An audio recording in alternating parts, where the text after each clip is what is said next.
Hello class, आज हम लोग पढ़ेंगे होमोजीनस एंड हेट्रोजीनस कैटलिस्ट को। तो चलिए आगे देखते हैं। समागी एवं विषमागी उत्प्रेरक एवं अभिकारक पदार्थ की भौतिक अवस्था के आधार पर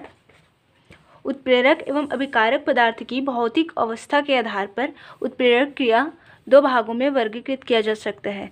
मतलब उसकी फिजिकल स्टेट कौन सी है, भौतिक अवस्था उत्प्रेरक की और अभिकारक की। तो उत्प्रेरक और अभिकारक की भौतिक अवस्था के आधार पर जो उत्प्रेरण होता है उसको दो भागों में हम लोग बांटेंगे, समागी उत्प्रेरक और विषमांगी उत्प्रेरण। समागी उत्प्रेरण क्या होता है, जिसमें अभिकारक और उत्प्रेरक दोनों की भौतिक अवस्था क्या होती है, समान होती है।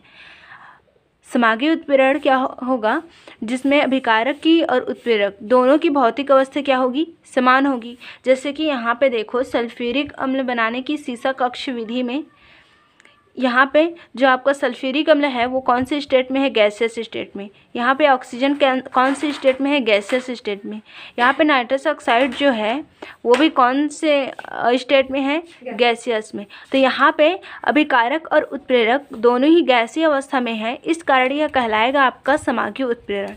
ठीक है। उसी तरह यहाँ पे एक और उदाहरण दिया है, एस्टर है, एस्टर, और यहाँ पे क्या है, एस्टर जो कौन सी स्टेट में है, लिक्विड। जल, ये कौन सी स्टेट में है, लिक्विड। H2SO4 सल्फ्यूरिक अम्ल, ये भी कौन सी स्टेट में है, लिक्विड।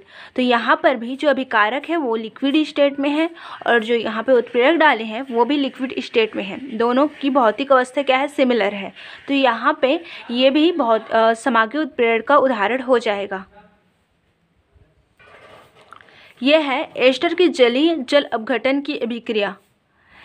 तो आप लोग उदाहरण लिख सकते हो, सल्फ्यूरिक अम्ल बनाने की शीश कक्ष विधि, और इसको डालना है। और एस्टर की अम्लीय जब जल अपघटन की अभिक्रिया, तो इसको बताना है जिसमें अभिकारक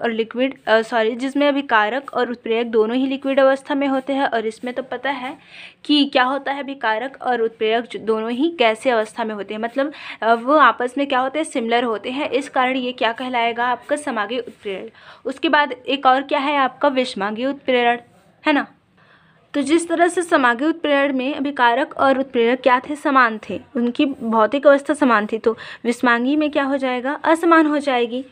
इसमें क्या होगा, जो अभिकारक और जो उत्प्रेरण रहेगा आपका, उन दोनों की फिजिकल मतलब भौतिक अवस्था क्या होगी, अलग अलग होगी। विषमांगी उत्प्रेरण में अभिकारक और उत्प्रेरक दोनों की ही भौतिक अवस्था क्या होती है, अलग अलग। जैसे कि यह है विषमांगी उत्प्रेरण, इसमें क्या है, अमोनिया बनाने की हैवर विधि है, इसका उदाहरण है। क्योंकि इसमें क्या होता है, जो अमोनिया बनाने की विधि है, इसमें जो अभिकारक है वो गैसियस स्टेट में है, लेकिन जो उत्प्रेरक है वो कौन से स्टेट में है, सॉलिड स्टेट में। तो यहाँ पे अभिकारक और उत्प्रेरक दोनों की भौतिक अवस्था क्या है, अलग अलग है। तो ये आपका आ जाएगा विषमांगी उत्प्रेरण में। ठीक। उसके बाद ये है सल्फ्यूरिक अम्ल बनाने की संपर्क विधि। इससे पहले हमने समागी उत्प्रेरण में देखा था सल्फ्यूरिक अम्ल बनाने की शीश विधि। जो शीश विधि है वो किस में आएगा, समागी में, और जो संपर्क विधि है वो किस में आएगा, विषमांगी में। तो इसमें क्या होता है, सल्फ्यूरिक अम्ल अभिकारक, सल्फ्यूरिक अम्ल और ऑक्सीजन अभिकारक होते हैं, जो दोनों गैसेस स्टेट में होते हैं। लेकिन इसमें जो उत्प्रेरक होता है वो प्लैटिनम होता है। प्लैटिनम धातु है जो कौन से स्टेट में रहता है, सॉलिड में। तो इसका मतलब ये है कि यहाँ पे अभिकारक और जो उत्प्रेरक है दोनों की भौतिक अवस्था क्या है, सिमिलर नहीं है।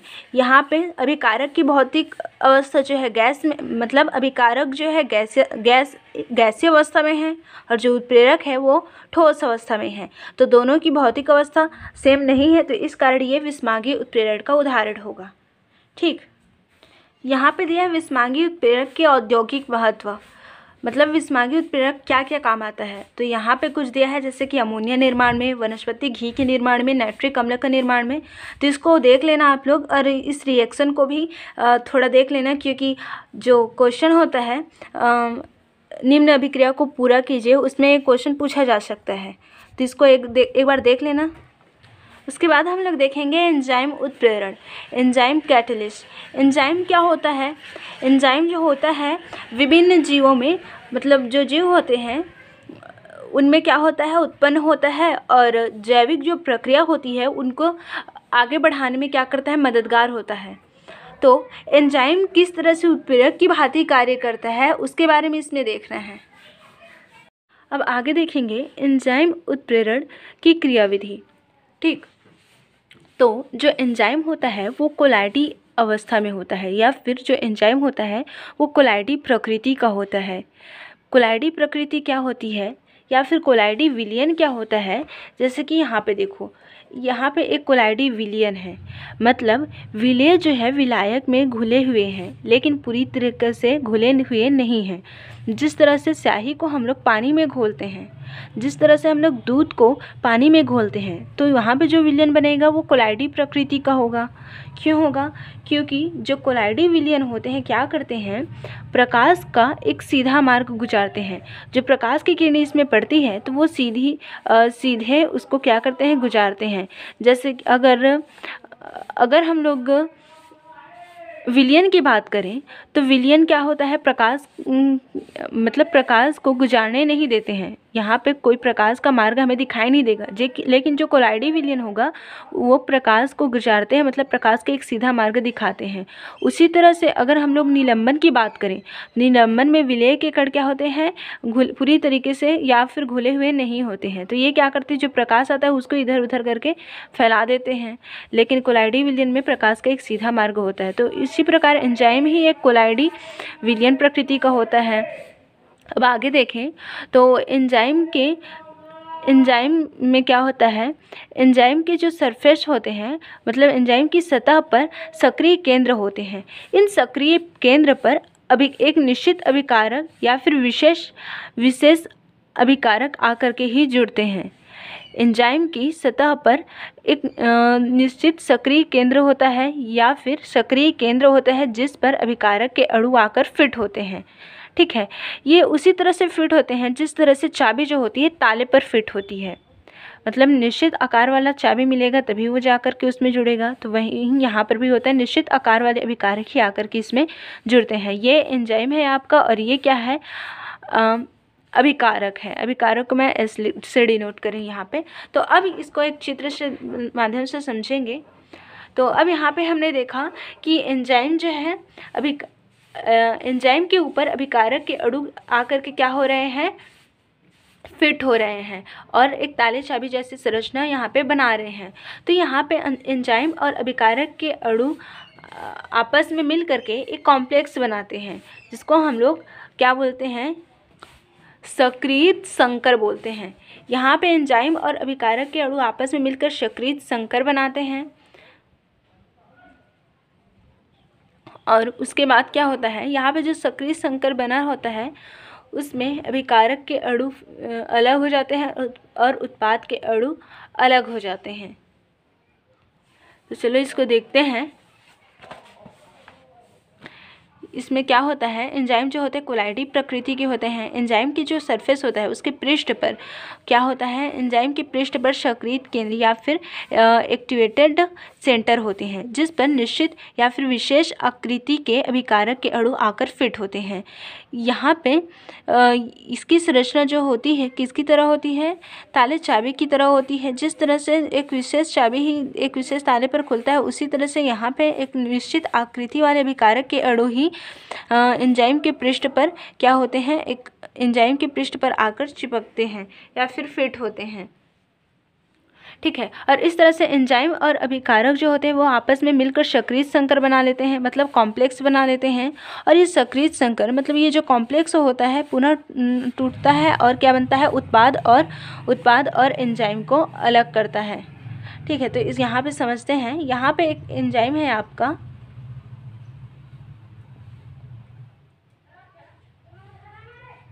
यहाँ पे एंजाइम है एंजाइम है, और क्या है यहाँ पे एक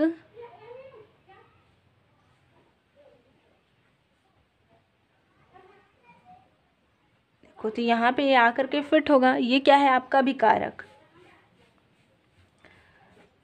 ये एंजाइम है और ये क्या है अभिकारक। तो ये दोनों मिल करके क्या बना लेंगे, कॉम्प्लेक्स बना देंगे।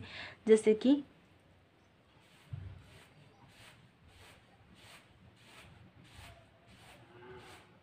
तो यहाँ पे वो आ करके जुड़ जाएंगे।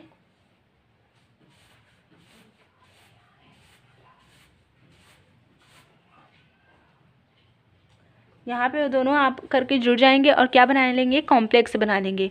कुछ समय पश्चात ये संक्रित जो संकर होता है, यहाँ पे जो कॉम्प्लेक्स बना होता है वो टूटता है और उत्पाद और एंजाइम क्या हो जाते हैं, अलग हो जाते हैं। यहाँ पे जो कॉम्प्लेक्स बना है इसको तोड़ता है और क्या बनाता है, उत्पाद और अभिकारक को अलग करता है। मतलब उत्पाद और एंजाइम को क्या करता है, अलग करता है। जैसे कि यहाँ पे बनेगा आपका, यहाँ पे एंजाइम अलग हो गया और यहाँ पे उत्पाद अलग हो जाएंगे।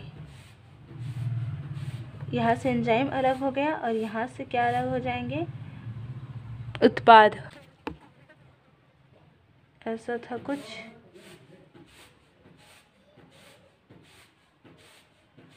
और यहाँ पे कैसा था,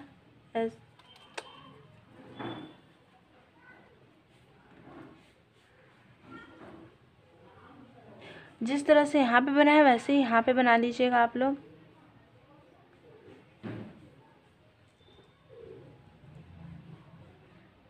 ठीक,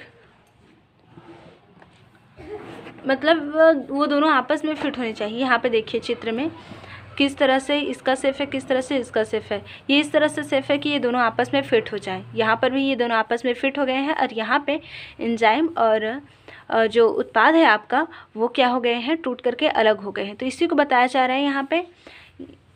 ठीक है, तो इस तरह से यहाँ पे हमने देखा कि एंजाइम एक उत्प्रेरक की कार्य यहाँ पे कर रहा है, तो इस कारण ये एंजाइम उत्प्रेरक हो जाएगा, है ना।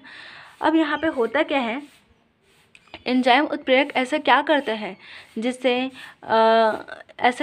जिससे अभिक्रिया जल्दी होने लगती है। तो यहाँ पे देखिए आप लोग, एंजाइम उत्प्रेरक क्या करता है, जो हमारी सक्रिय ऊर्जा होती है उसको कम कर देता है।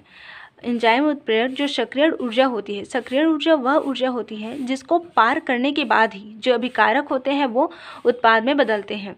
सक्रिय ऊर्जा वह ऊर्जा होती है जिसको पार करने के बाद ही जो अभिकारक होते हैं वो किस में बदलते हैं, उत्पाद में। तो यहाँ पे एंजाइम उत्प्रेरक जो होते हैं सक्रिय ऊर्जा को कम कर देते हैं। अगर सक्रिय ऊर्जा कम है तो अभिकारक जो है जल्दी से अभिकारक जो है जल्दी से सक्रिय ऊर्जा को पार कर लेंगे और उत्पाद बना लेंगे। अगर सक्रिय ऊर्जा कम है तो अभिकारक जो होंगे, अभिकारक जल्दी से ही सक्रिय ऊर्जा को पार कर लेंगे, क्योंकि सक्रिय ऊर्जा क्या है, अभी कम है। अगर सक्रिय ऊर्जा ज़्यादा है तो अभिकारक को उत्पाद में बदलने के लिए ज़्यादा मेहनत करना पड़ेगा। अगर सक्रिय ऊर्जा कम है तो ये अभिकारक जो है आसानी से उत्पाद में कन्वर्ट हो जाएंगे। तो इस तरह से एंजाइम उत्प्रेरक सक्रिय ऊर्जा को कम कर देता है। और यहाँ पे क्या क्या होता है हमने देखा, एंजाइम जो होते हैं कोलाइडी प्रकृति के होते हैं। एंजाइम के पृष्ठ पर क्या होता है, एक सक्रिय केंद्र होता है जिस पर विशेष आकृति वाले ही अभिकारक अणु आकर के फिट होते हैं। यहाँ पे एंजाइम और अभिकारक की संरचना किसकी तरह होती है, एंजाइम और अभिकारक की संरचना जो होती है ताले कुंजी की तरह होती है, जिस प्रकार चाबी जो होता है एक विशेष प्रकार के ताले में ही लगता है, उसी प्रकार अभिकारक एक विशेष प्रकार के एंजाइम से ही जाकर के जुड़ता है। और इस तरह से वहाँ पे वे एक कॉम्प्लेक्स बनाते हैं जिससे संकर कहते हैं। और यहाँ पे क्या होता है, कुछ समय पश्चात ये सक्रिय संकर मतलब जो कॉम्प्लेक्स होता है वो टूट जाते हैं और प्रोडक्ट और एंजाइम अलग अलग हो जाते हैं। इस प्रकार हमने इसमें देखा कि एंजाइम जो होते हैं एक अभिक्रिया की तरह, एंजाइम जो होते हैं एक उत्प्रेरक की तरह काम कर रहे हैं, तो इसे एंजाइम उत्प्रेरक कहेंगे। एंजाइम उत्प्रेरक जो होता है सामान्यतः सक्रिय ऊर्जा को कम कर देता है, सक्रिय ऊर्जा को कम कर देता है, जिससे अभिकारक जो होता है तुरंत ही उत्पाद में बदल जाता है। अब आगे देखेंगे कोलाइडी अवस्था या फिर कलित प्रवस्था। तो थॉमस गॉय ने 1861 में विलयशील पदार्थ को उनके विलयन की पर्चमेंट झिल्ली में से विस्तृत होने की क्षमता के आधार पर 2 वर्गों में विभाजित किया। थॉमस गॉय ने देखा कि कौन सी पदार्थ जो पर्चमेंट झिल्ली है उससे पार हो रही है और कौन सी पदार्थ पर्चमेंट झिल्ली से पार नहीं हो रही है। और इसके लिए उन्होंने क्या किया, जो पदार्थ होते हैं उनको पर्चमेंट झिल्ली से गुजारा। पर्चमेंट झिल्ली क्या होता है पता है, यह झिल्ली जो होती है कागज़, यह झिल्ली जो पर्चमेंट झिल्ली होती है सेल्यूलोज की बनी होती है और कागज होती है। सेल्यूलोज की तो बनी होगी या फिर सेल्यूलोज की बनी होगी, लेकिन वो वास्तव में एक कागज होती है, ऐसा कागज जो सेल्यूलोज से बना हो, ऐसा बोल सकते हैं हम लोग, वो है परचमेंट झिल्ली। तो थॉमस गाय ने क्या किया, बहुत से पदार्थों को लिया और परचमेंट झिल्ली से गुजारा। तो कुछ पदार्थ या फिर ऐसे पदार्थ जिनके विलयन परचमेंट झिल्ली से या फिर जंतु झिल्ली से शीघ्रतापूर्वक मिश्रित हो गए या फिर शीघ्रतापूर्वक चले गए, वे पदार्थ क्या कहलाए, क्रिस्टलाभ या फिर क्रिस्टलाइट कहलाए। ऐसे पदार्थ जो परचमेंट झिल्ली से, मतलब वह झिल्ली जो ऐसा कागज जो किससे बना होता है, सेल्यूलोज से, परचमेंट झिल्ली कहलाएगा। तो थॉमस गाय ने देखा कि कुछ पदार्थ परचमेंट झिल्ली से पार जा रहे थे, मतलब विस्तृत हो जा रहे थे। वे थे आपके यूरिया, नमक, ग्लूकोज। तो इन्हें क्या नाम दिया गया, क्रिस्टलाइट कहा गया। और कुछ पदार्थ ऐसे थे जो आपकी झिल्ली है, परचमेंट झिल्ली, उससे पार नहीं हो रहे थे, है ना, या फिर बहुत धीमी गति से पार हो रहे थे। तो ऐसे पदार्थों को उन्होंने क्या कहा, कोलाइड कहा। जैसे कि गोंद, जिलेटिन, स्टार्च, ये सभी क्या हैं, कोलाइड हैं। लेकिन यूरिया, नमक, ग्लूकोज, ये सभी क्या हैं, क्रिस्टलाइड हैं। तो अब देखते हैं कोलाइड के संबंध में आधुनिक धारणा कौन सी है। तो अब देखते हैं कोलाइड के संबंध में आधुनिक धारणा क्या है। तो देखो, इससे पहले हमने क्रिस्टलाइट के बारे में, कोलाइड के बारे में पढ़ा था, मतलब क्रिस्टलाइट के बारे में और कोलाइड के बारे में इससे पहले हम लोग पढ़े थे। तो यहाँ पे ये बताया गया है कि पदार्थ को कोलाइड एवं क्रिस्टलाइट दोनों अवस्था में लाया जा सकता है। चाहे पदार्थ अभी कैसा भी हो, उसको हम लोग कोलाइड में भी ला सकते हैं और क्रिस्टलाइड में, ठीक है। तो आधुनिक धारणा के अनुसार कोलाइड पदार्थ की क्या होती है, एक अवस्था होती है। कोलाइड पदार्थ की एक अवस्था है जिसमें कणों का आकार 10⁹ मीटर से 10⁻⁻6 मीटर तक होता है, या फिर इसको और लिख सकते हैं हम लोग 10 एंगस्ट्रॉन से 1000 एंगस्ट्रॉन के मध्य होता है। जो पदार्थ होता है उसको क्रिस्टलाइड में तथा क्रिस्टलाइड से कोलाइड में भी हम लोग चेंज कर सकते हैं। कोलाइड जो होता है उसमें कोलाइड एक पदार्थ की क्या होती है, एक अवस्था होती है जिसमें जो कणों का आकार होता है 10⁻⁹ मीटर से 10⁻⁶ मीटर तक, मतलब 10 एंगस्ट्रॉन से 1000 एंगस्ट्रॉन के मध्य होता है ना। कोलाइडी अवस्था में विलय के कणों का आकार वास्तविक विलयन के कणों से क्या होता है, बड़ा होता है, लेकिन निलंबन जो होता है उनके कणों से क्या होता है, छोटा होता है। मतलब कोलाइड में जो कणों का आकार होता है वास्तविक विलयन और निलंबन के मध्य होता है। मतलब वास्तविक विलयन में कणों का जितना आकार होता है और निलंबन में कणों का जितना आकार होता है उन दोनों के मध्य होता है, ठीक है। तो यहाँ पे देखो, कोलाइड क्या होता है, एक विस्मांगी तंत्र होता है। मतलब कोलाइड में जो विलय के कण हम लोग विलायक में मिलाते हैं तो हमें ये लगता है कि विलय और विलायक क्या हो गए हैं, पूरी तरीके से घुल गए हैं, पर ऐसा होता नहीं है। जैसे कि अगर दूध को हम लोग पानी में मिलाएं तो पानी विलयन जो वहाँ पे बनेगा वो कैसा हो जाएगा, दूधिया रंग हो जाएगा। उसी तरह से स्याही को अगर पानी में मिलाएं तो वहाँ पे जो विलयन हो जाएगा कौन से कलर का हो जाएगा, मतलब ब्लू कलर का हो जाएगा, है ना।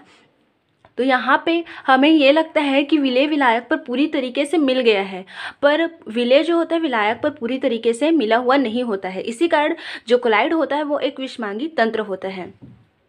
इसमें एक पदार्थ महीन होता है जिसका आकार 10⁹ मीटर से 10⁻⁻6 मीटर तक होता है। तो हाँ, जो कण होते हैं जो कण होता है उसको हम लोग परिक्षिप्त प्रवस्था बोल सकते हैं, ठीक है। और ये जो होता है कण किसी विलायक में, मतलब परिक्षेपण माध्यम में क्या होते हैं, परिक्षेपित होते हैं। कोलाइड एक विस्मांगी तंत्र होता है जिसमें एक पदार्थ महीन होता है जिसका आकार इतना होता है, जो एक कण के रूप में होता है।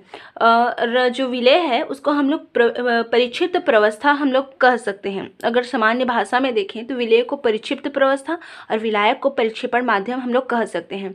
तो यहाँ पे जो परिक्षिप्त प्रवस्था होती है या फिर परिक्षिप्त होती है वो परिक्षेपण माध्यम में क्या होती है, परिक्षेपित होती है। विलेय क्या होते हैं, विलायक में घुले हुए होते हैं, इसी को यहाँ पे बताया गया है। पदार्थ के कण के आधार पर विलयन को हम लोग 3 भागों में बांट सकते हैं, वास्तविक विलयन, कोलाइडी विलयन और निलंबन। अब देखते हैं वास्तविक विलयन क्या होता है। तो वास्तविक विलयन वह विलयन है जिसमें विलेय और विलायक क्या होता है, समांगी होता है, मतलब विलेय विलायक पर पूरी तरीके से मिला हुआ होता है। ठीक है, इसमें हम लोग विलेय के कण को नहीं देख पाते हैं क्योंकि विलेय विलायक में पूरी तरीके से क्या है, मिल गया है ना। और दोनों के कण का आकार क्या होता है, सिमिलर होता है, मतलब 10 एगस्ट्रॉन से, मतलब इसमें जो आकार होता है वो कितना होता है, इसमें कणों का आकार होता है 10 एगस्ट्रॉन या फिर 1 नैनोमीटर।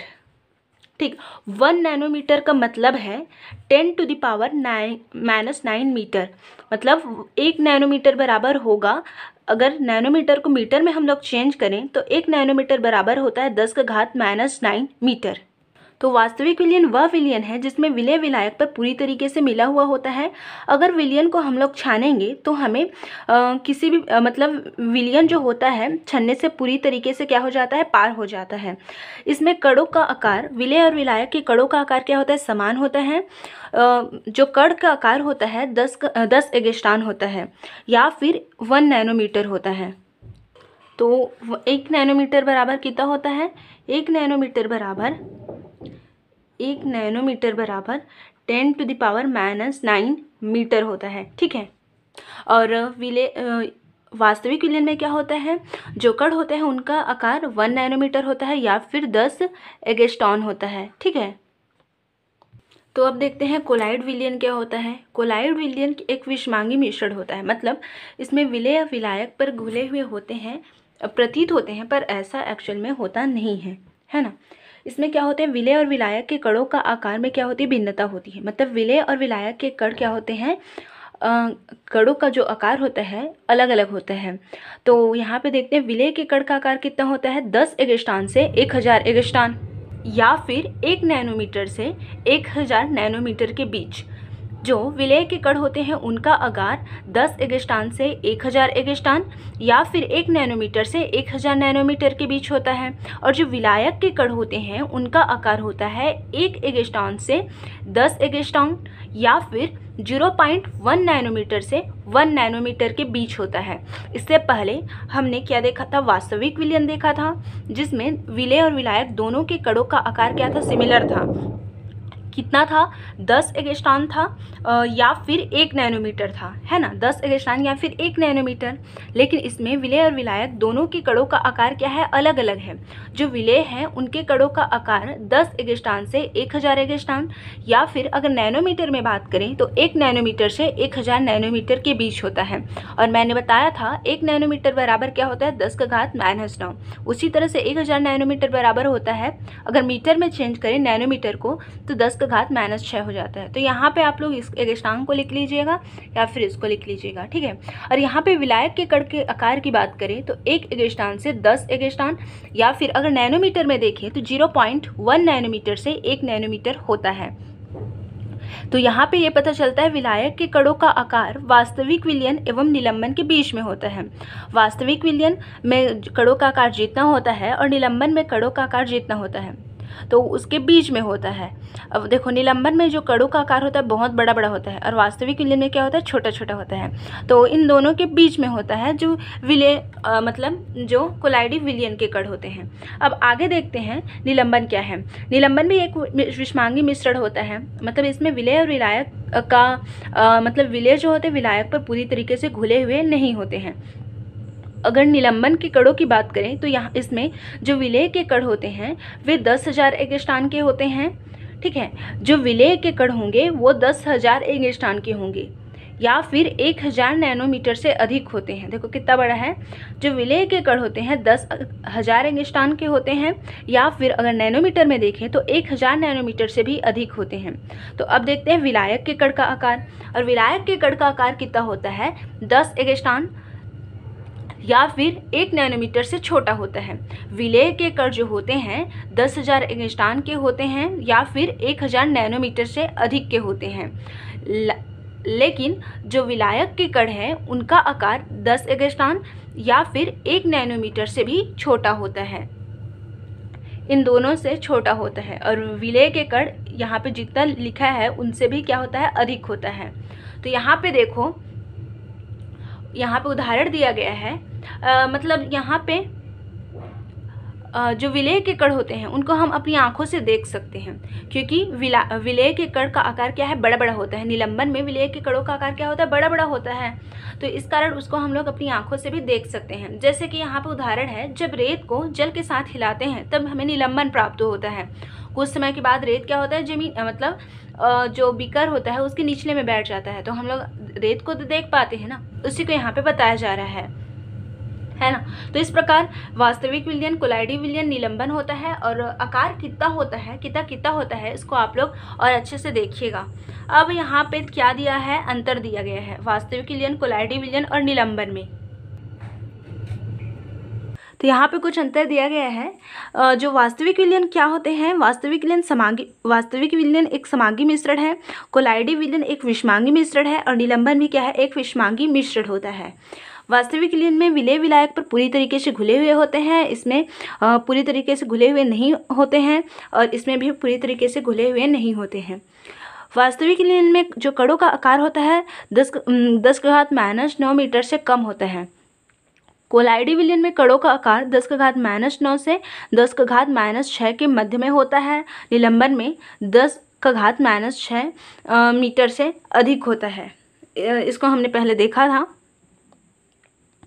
तो वास्तविक विलयन में क्या होते हैं, विलेय जो होते हैं विलायक पर पूरी तरीके से घुले हुए होते हैं। अगर हम लोग इसको, जो वास्तविक विलयन आपका बना हुआ है, उसको फिल्टर पेपर से गुजारें तो वहाँ पे क्या होता है, वो पूरी तरीके से विलेय और विलायक पूरी तरीके से घुले होते हैं, तो वो आसानी से क्या हो जाते हैं, विसरित हो जाते हैं। लेकिन कोलाइडी विलयन में जो हमारा विलयन है उसको फिल्टर पेपर से गुजारें तो वहाँ पे क्या होता है, वो धीरे धीरे जाने लगते हैं, क्योंकि एक तरीके से ये गाढ़ा होता है ना। कोलाइड विलयन क्या होता है, मतलब एक तरीके से गाढ़ा होता है, तो इसी कारण क्या होता है, वो धीरे धीरे जाने लगता है। उसके बाद अगर निलंबन की बात करें तो अगर निलंबन जो हमारा विलयन तैयार है उसको अगर फिल्टर पेपर से गुजारें तो वहाँ पे जो विलेय के कण होते हैं जो छन्ने में ही क्या हो जाते हैं, रह जाते हैं, वो पार नहीं हो पाते। ठीक है। और गुरुत्वीय बल के बारे में देखें तो इसमें वास्तविक में कण नीचे नहीं बैठते हैं, लेकिन कोलाइड में क्या होता है, नीचे बैठते हैं, मतलब नीचे नहीं बैठते हैं। लेकिन अगर अपकेंद्रण उसमें लगाएं, अपकेंद्रण क्या होता है, जिस तरह से दही मथने का जो मशीन होता है तो उसमें एक तरीके से हम लोग बल लगाते हैं, अपकेंद्रण बल, तो जिससे क्या होता है, जो मक्खन होता है ऊपर में आता है। उसी तरह से कोलाइड विलयन में पहले तो कण नीचे नहीं बैठता है, लेकिन जब हम उसे अपकेंद्रण बल लगाएंगे, अपकेंद्रण मशीन होती है, उससे जब हम लोग उसमें बल लगाएंगे कोलाइडी विलयन में, तब हमें प्रतीत होगा कि विलेय के कण नीचे में बैठ रहे हैं। और निलंबन में तो विलेय के कणों का आकार ही बड़ा होता है, तो वो नीचे तो बैठेंगे ही, है ना। और हम लोग वास्तविक विलयन में मतलब वास्तविक जो विलयन होता है इसको हम लोग सूक्ष्मदर्शी से विलेय के कणों को हम लोग नहीं देख पाते हैं, लेकिन इसमें क्या होगा, मतलब सूक्ष्मदर्शी से हम लोग इसको देख पाएंगे। मतलब कोलाइडी विलयन में जो विलेय के कण होते हैं उसको सूक्ष्मदर्शी की सहायता से हम लोग देख पाते हैं, और निलंबन में तो आकार ही बड़ा बड़ा होता है, तो उसको अपनी आंखों से भी देख पाते हैं। और हाँ, वास्तविक विलयन कैसा होता है, पारदर्शी होता है, मतलब विलेय विलायक पर पूरी तरीके से घुला हुआ होता है, तो वो एक तरीके से पारदर्शी है। ठीक है।